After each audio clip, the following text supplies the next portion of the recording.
Neezerlaand jiraatan Oromoota naannoo Somaalee Itoophiyaa buqqaanii magaalaa Dadar qubatanii. Gosoota yaa abbaa kiyya ati dhiira zamanaa kanan beektuu buja.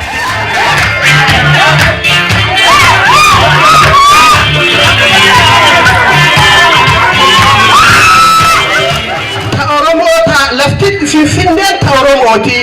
Uduu taatu ammoo federaala jala bultii jedhe. Hiwaa kanneen nu gaafsan.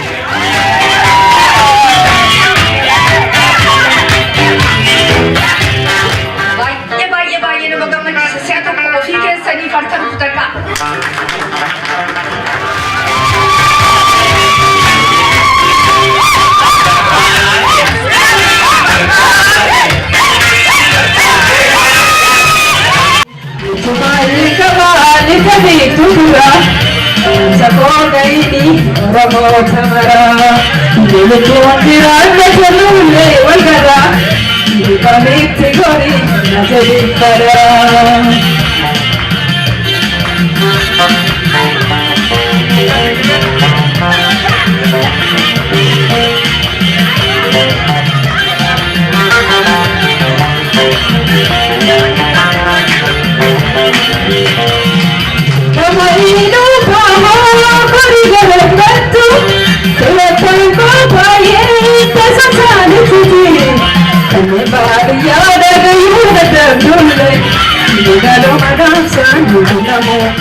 gabbahanii wal ijaaruu fi waan sabuu fi illee yaaduu yookaan jireenyuma biyya kanaallee fooyyeffatanii walitti dhufanii akkuma biyyoota biraatiin dubartiin ijaaramtee dhufee duddaata hawaasaa taatee siyaasaan haa ta'u dinagdeen haa ta'u waan hundaan sabuu fi duuba dhaabbattee akka isiin jabeessitu abdii irraa qabaachaa hawaasni kennallee dubartii ofii jabeessanii dubartiin waa hedduu isaanii dubartiin haadha manaa haadha isaanii dubartii isaanii ijoollee isaanii waa hedduu waan ta'eef dubartii keessan jabeessitanii hawaasni kennallee akka dubartiin gabbaatee yoo ijaaramte isiniifillee gaarii taatu beektanii guddina edaatanii dubartiin biyya kana akka ijaaramtu akka jajjabeessitanii isin gaafadha hawaasa kennallee.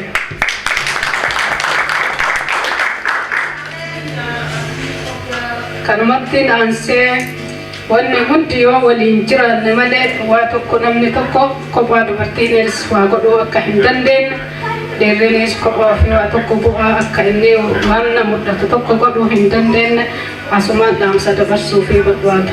Bara dheengaddaa hawaasni keenya walitti dhufee walitti qabe jechuun mallaqa hedduu yaamicha keenya dhagahanii dhufanii mallaqni hedduu walitti qabamee ture. Mallaqa walitti qabame san koree itti ijaarree akka koreen sun mallaqa sun hagam eessaa dhufe eessa irraa walitti qabame maddi galii sanii maali ka jedhuu fi isa walitti qabame kan rakkoo yeroo san jirtu garagara bahaaf dhiya turte bitaa mirgatti turte Oromiyaa keessa rakkoon jechuudha.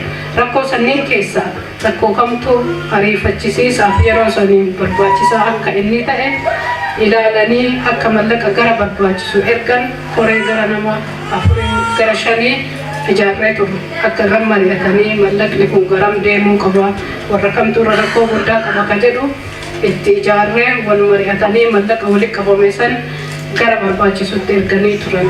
Kana hagamtu walitti qabame eessaa walitti qabame garam ergame ka jedhu walumaan koree ijaarre tan irraa dhageettan jechuudha. Haasawa kiyya asirrumattiin gabaabsaa galatoomaa ulfaataa isiniin jedha. Akka dura teessuun teenya addee Haliimaan akka dubbattetti duraan dursee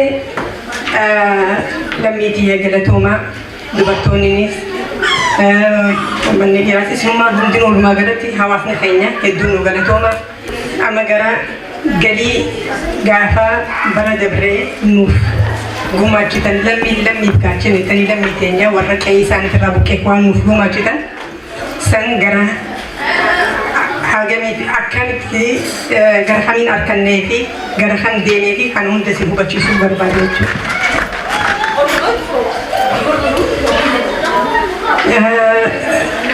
Nyaata hara nyaataatiin qarshii 1,000 fi yeroo jechuudha. Yeroo 1,000 fi 100 arganne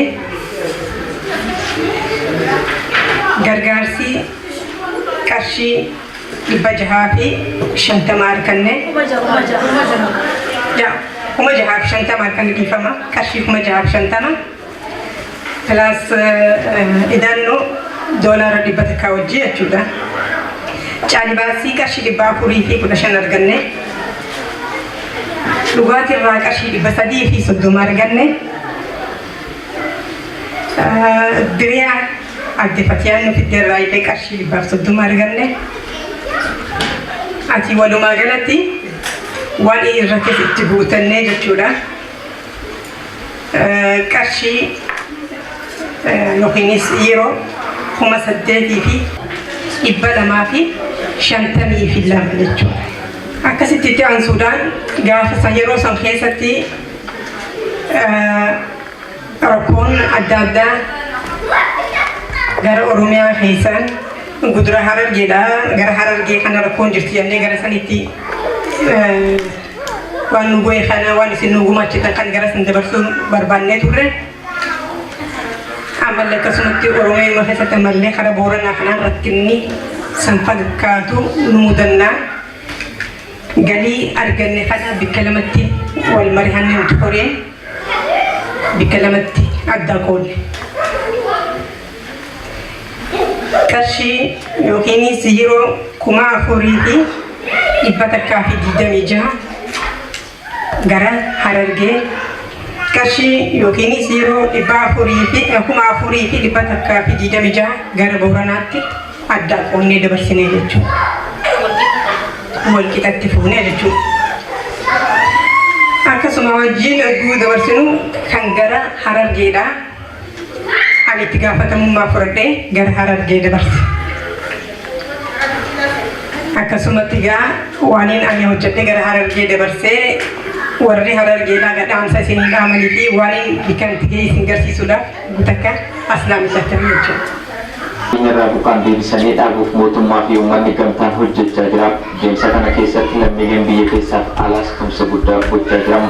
Haaluma kanaan dubartoonni Oromoo Awurooppaa biyya Neezerlaandii jiraatan Oromoota naannoo Somaaliyaa Itoophiyaa buqqaanii magaalaa Dadar qubatanii gargaarsa meeshaalee nyaataa qarshii 165,000 ol ta'uuf arjooman.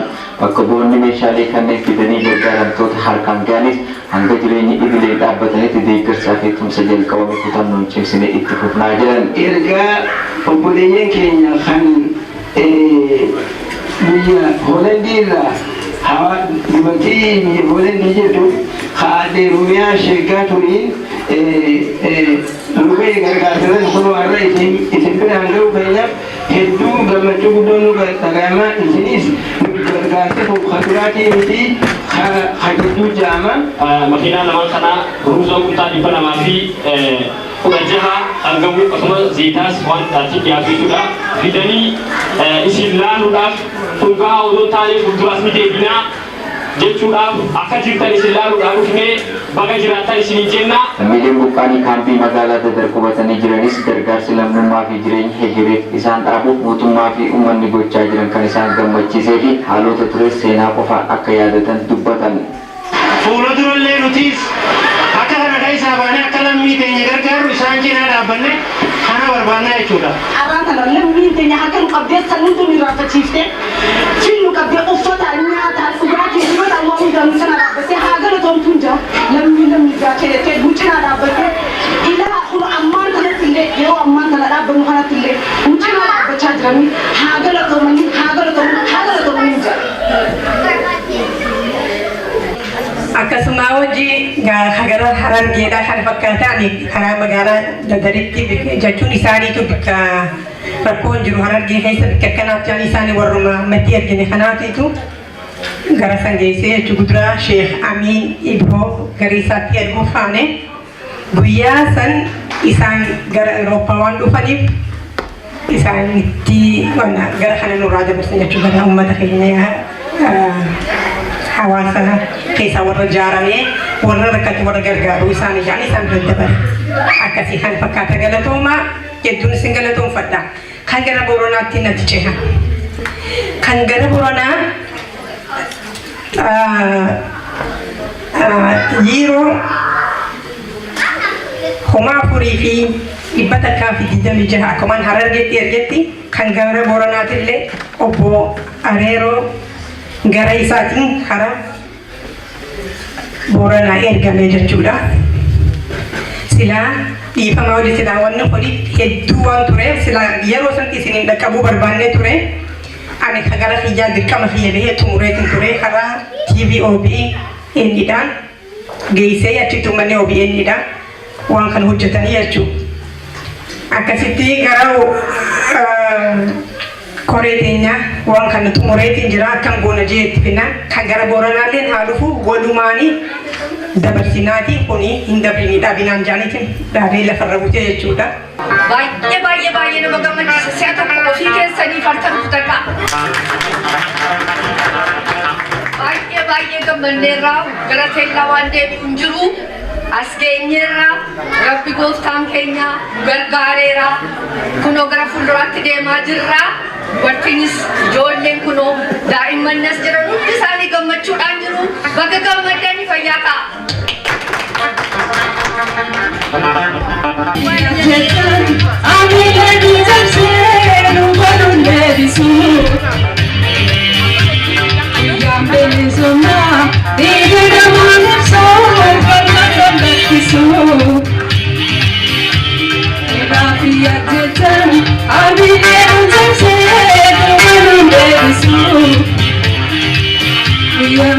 Sama,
እንኳን ለኦሮሞ ሕዝብ የነጻነት ጮራ አደረሳችሁ አደረሰን። ላለፉት 45 ፕላስ ዓመታት የኦሮሞ ሕዝብ ለእኩልነት፣ ለነጻነት፣ ለዲሞክራሲና ለኢኮኖሚ እድገት ባደረገው ትግል ሴቶች ከወንዶች እኩል በፖለቲካ በኢኮኖሚ ብቻ ሳይሆን በሚሊተሪ ትግል ሕይወታቸውን ያሳለፉ አስተዋጽኦ ያደረጉ መሆናቸውን ሁላችንም እናውቃለን። በዚህ አጋጣሚ በዛሬው ዕለት እኛ እድል አግኝተን ለነጻነት ጮራ ስንበቃ እነሱ በዱር በገደል ውስጥ ስለቀሩ እንድናስታውሳቸው አስፈላጊ ስለሆነ የአንድ ደቂቃ የህሊና ጸሎት ለሴቶቹም ለወንዶቹም እናድርግ።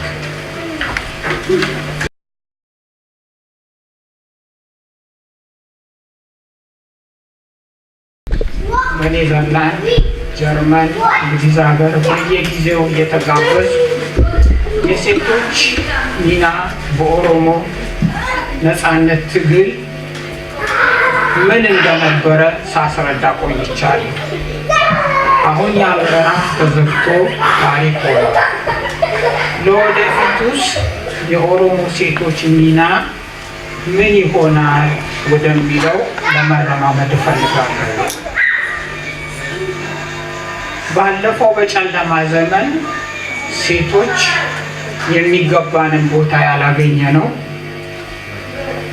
ፈረንጆች እንደሚሉት በወንዶች ተጽዕኖ ሳይሆን የራሳችንን ባህል የራሳችንን እሴት ትተን የሌላ ሰው ባህል ስለወሰድንና በሌላ ሰው ባህል እንተዳደርና እንኖር ስለነበረ እኛም አህያ ጋር የዋለች ጊደር ፈስ ተምራ ትመጣለች እንደተባለው መጥፎውን ባህል ይዘን ዘልቀናል። አሁን ግን እድል አግኝተናል። ባህላችንንም ወደ ኋላ መለስ ብለን ስናየው በገዳ ሲስተም ሴቶች በህብረተሰቡ ላይ ሊያረጉ የሚችሉትን ተጽዕኖ ህዝቡም ወንድም ሆነ ሴት ለሴቶች ያለውን አክብሮት እየተረዳን መጥተናል። ለወደፊቱ ምን እንሆናለን ለሚለው ፈረንጆቹን ኮፒ አናረግም። በራሳችን ባህል ላይ ተመስርተን ሴት ምንድን ነው? ሴት ምንድን ናት? ሴት ብቻዋን ነፃ ትወጣለች ወይ የሚለውን ጥያቄ መለስ ብለን እንመለከታለን። ሴት ብቻዋን ነፃ ልትወጣ ትችላል። መጀመሪያ ወንዶቹ ነፃ መውጣት ይኖርባቸዋል። የጭቆና መሰረት ምንድነው? አስተሳሰብ ነው። አስተሳሰባችንን በምንለውጥበት ጊዜ አንዳችን ሌላችንን የመቀበል ሴቶቹም ደግሞ በጭፍን የሚደረገውን ነገር ተቀብለን ላለመሄድ ጥያቄ ለመጠየቅ ለምን እንዴት እያልን በምንራመድበት ጊዜ እርስ በርሳችን ሳንታገል እርስ በርሳችን ተወያይተን እርስ በርሳችን ተመካክረን ሴቶቹም የሚገባንን ቦታ እናገኛለን። ወንዶቹም የያዙትን ቦታ የሚለቁበት ምክንያት አይኖርም። አንዱ አንዱን የሚጫነው ወይም ሌላው ጫናውን የሚቀበለው ለምንድን ነው? በዛ በመጥፎ ባህል ውስጥ ስላደግን ነው። በጣም ቀላል ምሳሌ፣ ሴቶች ራሳችን የምንቀበለው ጭቆና አለ። ልጆች ስናሳድግ ልጆቻችንን ቀጥተን በማሳደግ ፋንታ ቆይ አባት ይምጣልን እንላለን። ይሄ በእጅ አዙር ምን ያስተምራል? የወንዶችን የበላይነት ያስተምራል። ስለዚህ ሴቶች ከወንዶቹ አይደለም ራሳችንን ነፃ የምናወጣው፣ ከኋላ ቀር አስተሳሰብ ነው። ወንዶቹ ራሳቸውን ነፃ የሚያወጡት እንዴት ነው? አንድ ጥፋት በሚያጠፉበት ጊዜ ወይም ጥፋት የሚመስል ነገር ሰርተው ሴቶች ቅሬታ ሲያቀርቡ ምክንያታዊ በሆነ መንገድ በማስረዳት ፋንታ ልክ ነው። ለምን ልክ ይሆናል? እኔማ ወንድ ነኝ። ወንድ መሆን አይደለም ያንን መብት የሚሰጣቸው፣ ግን ምክንያት ሊኖር ይችላል። ያንን ማስረዳት ቢችሉ ያሳምኑናል። ካልቻሉ ራሳቸውን መልሰው ይፈትሹና ያስተካክላሉ። ስለዚህ ለወደፊቱ የኛ የኦሮሞ ሴቶች ሚና ምን ይሆናል ለሚለው ትግል አንሄድም፣ እንወያያለን፣ እንማማራለን፣ አንዱ ሌላውን ያስተካክላል፣ እንተባበራለን። ጠላቶቻችንን የምናጠቃው አብረን ስንታገል ነው። እንደውም ለምሳሌ የሚሆነው የኦሮሞ ነፃነት ግንባር ለረጅም ዓመታት ታግሎ ማስመዝገብ የሚገባውን ውጤት ያላስመዘገበው ትልቁ ምክንያት ለሴቶች የሚሰጡት ቦታ ወይ ለሚሊተሪ ወይ ለገንዘብ ልመና ካልሆነ በስተቀር በከፍተኛ ቦታ ለአመራር ቦታ ስለማይሰጡ ሁልጊዜ የሚያስቡት በጭንቅላታቸው መሆኑ ቀርቶ በጡንቻቸው ነበር። በጉልበት ጠመንጃ ብንይዝ ምን ብንል እናሸንፋለን ነው። ሴቶችን ቢያማክሩ ኖሮ የሴቶች የብልህነትና የማስተዋል ዘዴ ምናልባትም ጡንቻ ስለሌለ ሊሆን ይችላል። የማስተዋል ዘዴ የወንዶቹ ጡንቻ ከማፈርጠም የማመዛዘን አስተሳሰብ ቢጨመርበት ኖሮ ይሄን ያህል ዓመት አይፈጅብንም ነበር። አሁንም ቢሆን ብቻችንን አላሸነፍንም። ያሸነፍነው ከማን ጋራ ነው? ከሴቶች ጋራ ነው። ግን ፍጥነቱን ወደ ኋላ ጎትቶብናል። ይሄንን በማሰብ የሚቀጥለውን ጄኔሬሽን እኛ ያሳለፍነውን አይነት ተመልሶ እንዳይመጣበት ራሱን ወደፊት እንዲያራምድ ግንባር ቀደም እንዲሆን ጭራ ሆኖ ተከታይ እንዳይሆን ለማድረግ የሴቶችን የእኩልነት ቦታ ወንዶቹን ሴቶቹን ሪኮግናይዝ ማድረግ ይኖርብናል። አሁን የነጻነት ጮራ ነው እንጂ ፀሐይዋ ሚድዴይ ስላልደረሰች እዛ ለማድረስ የምንችለው በሴቶች ተሳትፎ ጭምር ስለሆነ ይህንን እንድታስታውሱ አደራላችኋለሁ። አመሰግናለሁ።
تجار الراحلة في زيادة إني لما يساعد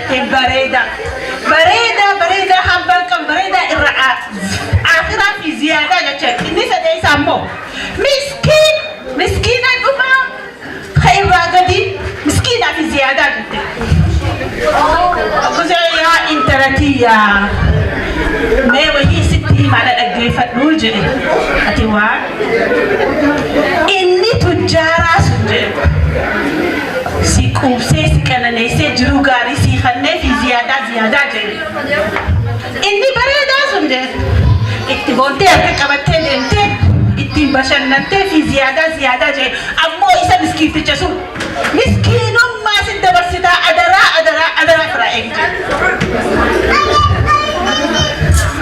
أقول ستة يا أباخي أتدير زمنا خنم بيتو وجدت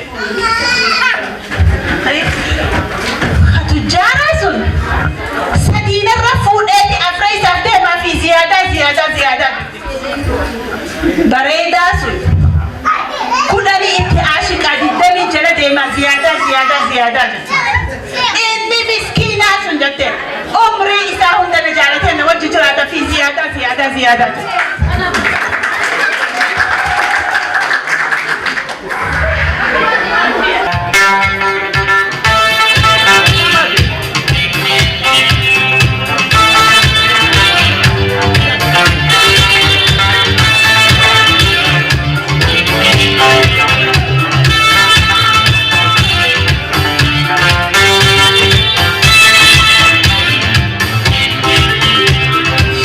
Garagaso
keenya barana waan addaati. Maaltu waan addaa isin godhe yoo jettanii qarreewwan keenya qeerroowwan keenya qarreewwan keenya dhumtee haqa qasabni keenya harka ta'e kana qaqqabne qarreewwan keenya barana waan addaa fidde qeerroo keenya wajjin waan addunyaa irratti hin argamnetu dhalate. Maaliif yoo jettanii biyya dimookiraasiidha jedhamee biyya addunyaa keessa jiraannu kana keessatti takka bulchaan biyyi tokko dubartiif dhiira wal qixxee akka ministeeraatti dhalatee jiru. Dhugaan isiniin jedha guyyaan dubartii immoo biyya Hoolaanditti badheen gaddaara kanneen kadhaadhaa walitti dhufnee saba keenya isa rakkate saba keenya isa buqqee gargaaruudhaan walitti dhufne barana garuu immoo guyyaa akkanatti bareedu guyyaa akkanatti ta'e kana kan argame kan qarreewwan keenya biyyatti dhumanii qeerroon keenya biyyatti dhumanii guyyaa addaa bara addaan nu uuman. Kana jechuun barana qeerroon keenya qarreen keenya kan nu fidanii addunyaa gubbaatti waan hin argamin mangistiin tokko ammoo bulchaan mootummaan tokko amma yoonatti Ameerikaa haa ta'u Awurooppaa keessatti haa ta'u dubartiif dhiirri wal qixxaatee akka ministeerratti bulchaatti hin dhalanne. Kuni dhugaatii sun jedha qabsoo qarreewwan keenya godhan dubartiin keenya godhan kana ta'eefi waan kun waan addaa kan godhu addunyaa irratti barana dubartiin keenyas qeerroon keenyas hawwan keenyas addunyaa irratti nu dhiyeessan.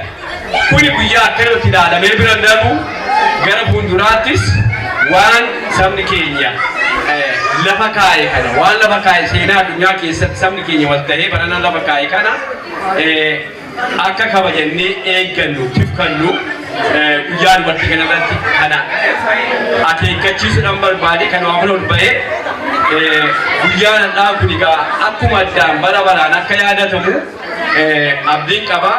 Gara fuulduraatti garuu akka darbutti warri guyyaan dubartii waan ta'e dubartoota caala dhiirris irratti hojjannee guyyaa kana caalu gochuun nurra jira.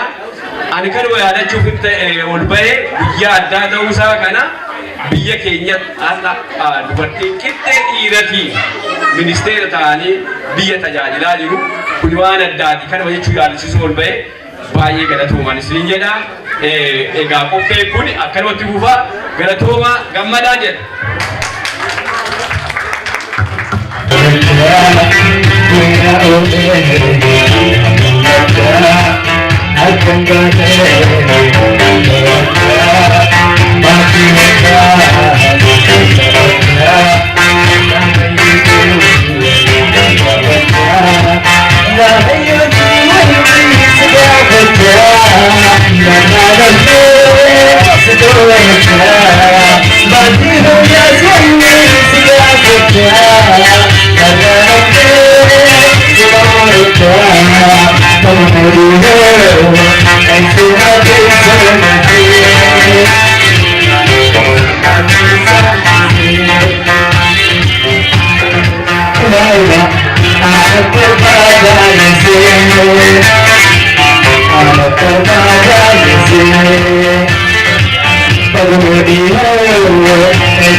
Al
guyyaan har'aa guyyaa hawwatii teenna takkaahuu guyyaa dubartiiti.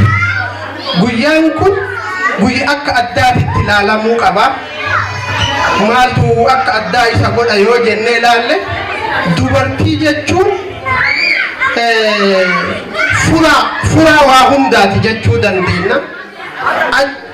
Achiin durayyuu dubartii jechuun barhaadha jechuudha. Dubbiin haadhaa olii yookaan namni haadhaa olii eenyuyyuu taanaan isii haadhaa ol namni hin jira jedhee hin yaadu. Haadha fayyaaletti nagaraan akkana deemtee bashannanaa ooltee galtu dhiisi haadha maraattuu sammuun isii dhukkubu ilma isiiti yookaan intala isiiti wanni haadha san ga'uuf hin jiru. Kanaaf kunis adda isa godha jecha guyyaa dubartiiti jechuun. Dubartiin akka cunqursaan asiin duraa sun ufi akka dubartiin namaa gadiitti ilaalu sun yeroon sun kuttee jiru. Yeroon sun dabree jiru. Akkuma amma duratti asii dubbatan biyya keenya keessattuu gara ministeera bira kutanii gara pirezidaantiitittuu warra ol miidhaa jirutu jira. kun guyyaa nama gammachiisu guyyaa addaati. Guyyaan kun yeroo cufa waggaa mara itti fuuftanii wal kakaaftanii yoo kun hafu yoo kun dhufu waan gammachuun hin qabne akka itti fuuftan. Biyyi teenya yeroo ammaa kana keessatti wama isin oduu qabdanii waa'ee qabsoo irratti nuyi qaamaan asaa jiraannu malee onneen teennaa fi cinaan qaama keenyaayyuu biyya waan ta'eef biyyi tun itti dhufne malee ta itti dhalanne osoo hin taane waa'een Finfinnee waa'een afaan Oromoo kun yeroo ammaa kana keessatti hiriirri garagaraa godhamaa jiru argaa jirra. Namni cufti waliin haa jiraatu waan namni marri barbaadu. Namni Finfinnee keessa qara ka jirtu achi bayi deemi jedhe hin jiru. Ka jiraatullee yoo taate dogoggora. Oromoo yaada Oromootii miti. Ka keessa jiru keessa taa'ee jiraatuu ni danda'a. Garuu lafa Oromoo ka taate ka eenyuyyuu beeku yoo yaadatan taate asiin dura Mallas Zeenaawii maal jedhe gaafa provinsi godina addaan hiran የአዲስ አበባ ከተማ የኦሮሚያ መሬት ሆኖ በፌደራል ውስጥ ትተዳደራለች። ከኦሮሞ ታቴ አፋን ከነጨጨብሱስ አይ ዶንት ኬር ከኦሮሞ ለፍቲት ፊንፊኔ ከኦሮሞቲ ኡዱታቱ አሞሆ ፌደራል ጀለ ቡልቲ ይጀ ይዋቀነ ኢኑ ጋብሰን ሀራሞ ማልቱ ገለ አካ ዋንተ ፊንፊኔ እንታይት ዲባን ኩን ዱፉ ደንደ ኢኑማዩ ዋይ ኩን ዱበተሙ ኑ ይመል ማል ኦሮሞ ዱሜ ዋን ኦሮሞ ይረዳለ ድቆፋ ይረዳለቡ በከ አመዱራት ካሴ ቢራዳባቲ አብዩን ጠቅላይ ሚኒስትር ኦሮሞቲ ኢትዮጵያቲ ካጀደ ኢኒስ ዮኑ አሲ ሞርሚኔ ኢሳኑ ዋንጀድን ኢን ኢትዮጵያ ሙሉን ኢልማን ኢሳት ጀቻ ከሚዩ ይወጣ ኢልማን ኢሳ ከነ ወዲ ንራካታ ከነሮ ሴሩመት ይርከተኒ ምርገ ቀበኒ ሞርሙ ሙረጅት ከና አነሞ ቲኮ ዋና ተጋሜስ ከነ ዱበደ ማሊፊ ዱበቱ ቀምና በከ ኦሮሞ ወልጌተቲ በከነም ለማ ወልጌነቲ ዋን ከረራለ ዱበቱ ወልከካሱ ኑረ ጅራል ቢልቢሌ ወረ ቢያቲ ወልቁነሙን ዋን ከነረ ጀባታ ጀቹን አኩማ ጋፋ ዱራ አለ ቡሌ ሂሪራ ገራገራ ጎኑ ከነቲ ይበርባቺሳ ተዋየ ሰድራለ ወንኑ ዶጉንጁ ከናፉ ዋየ ቢያ ይራከና ኑወር ያስጅሩ አላ ቢራ ሲንቀምኑ አሊ ቢራ ዮካ ጎሳ ቢራ ዋን ቢራ ሲንቀምኑ ኦሮሞን አሲት አፋን ተኮታኔ የቦት አፋን ተኮታኔ ጃላላ ረቱን ዶፍኔ ኩንከና ኩንሰኒን ኑራ ሀፌ ሜ ፈረንጂ ጋር ፉዳዳ ወልሞርሚን ኑራ ሀፌ biyya keessa faranjiin yoo nam tokko waaje jeeqamuma positive insimata yaa jedhe yoo waan hin taane illee namichi dubbata jedha malee noon hin aansu kabaja sunis no namni mana ufiitiif wal nyaachisee wal obaasu waan hin jirre tokkochumma makana haa jabeessinu keessattuu isin dubartiin waa'ee tokkummaa kana irratti ani dhugaa isiniin jedha qabxii lammaffaa ta'an dubbatuuf ka'e isini murteessaan isin maaliif murteessaan isin abbaan warraa galee waan hin taane yookaan waa'ee Oromoo garagara godhu waan yoo isinii haasa'i lakki waan akkana naasa'iin hoo isin jettan yoo dhibbaan dhibba jechuullee baadhe parsantii 90 hindi da jedhee hin fudha murteessaa wanni taataniif isin kana Thank you.